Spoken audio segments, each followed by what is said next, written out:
Nkosi sengikhona sengifikile phambi kobuso bakho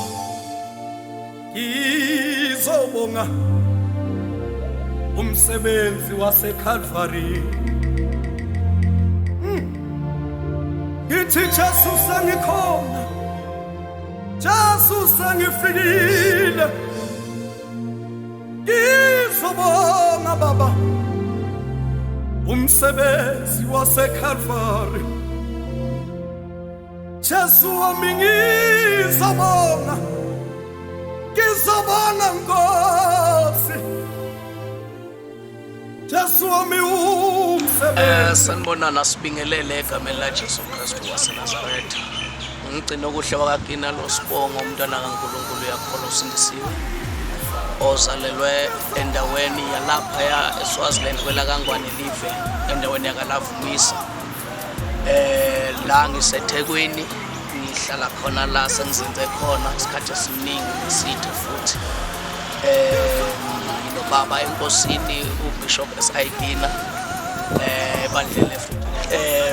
ngithe nginobaba enkosini ubaba uBishop Gcina ebandleni Free Church of Christ Ministry binikibe nomfundisi okuyena engiphethwe uye ebandleni naye aseva kulo iFree Church of Christ Ministry umfundisi ubaba uSamuel egameni la Jesu Kristu waseNazaretha lokubalulekile kakhulu bazalwane ukukholwa nensindiso lengiyamukele enkosini uNkulunkulu wangaba nomusa kimi uyisika impilo yami so now kunento enginiphathele yona nethi ngifisa ukuthi nibe nayo niyade Gcinokuhle Gina umhlabeleli songwriter uNkulunkulu ambusise ngakho konke lokho as a saver futhi enkosini akukhona ukuthi ngoba naku mhlambe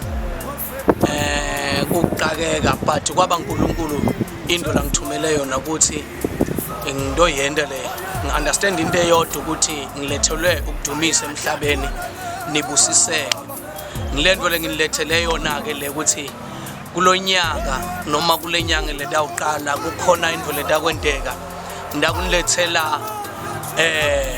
ingoma lesihloko sawo lethi ngidawubonga Nkosi leyo albums ifeature camera yezulu ya feature hamba Moses egameni la Jesu kungumusa kaJehova ningibona ngiphila egameni lika Jesu Kristu waseNazaretha ngiyaqela ukuthi bazalwane nishowe nani support yenu ekuthenini isihlangabetane sihlanganyele sonke ekuqhubekeni ekhambiseni ivangeli likaNkulunkulu ngoba into ethi ke sibuyisa idignity yelivangeli laNkulunkulu lesilahlekile egameni la Jesu Kristu waseNazaretha uNkulunkulu uyahamba nemuntu uyahamba nensizwa uyahamba nentombi uyahamba namkhulu uyahamba namake uyahamba nasisi uyahamba nako konke lengakubala bazalwane uNkulunkulu uthembekile egameni lika Jesu Kristu waseNazaretha siyabe sisho kahle Jesu sesikhona enzaweni yakho sesikhona phambi kobuso bakho silethile dibongo siyobonga umsebenzi waseCalvary ibese idawuthi lenye hamba Moses bayokubona phambili egameni lika Jesu ethi kumusa kaJehova bekufanele ukuba ngihlushwe kuze ngathi intando yakho egameni la Jesu Kristu waseNazaretha Jesu sengikhona sesifikile phambi kobuso bakho sizobonga umsebenzi waseCalvary Jesu sesikhona Jesu sesifikile sizobonga Nkosi umsebenzi waseCalvary sidakusho njalo nje kule album lesiyethulako kini ukuthi silethile dibongo simakathe lo akwenda esiphambanweni kukhulu kakhulu bekufanele kulengethine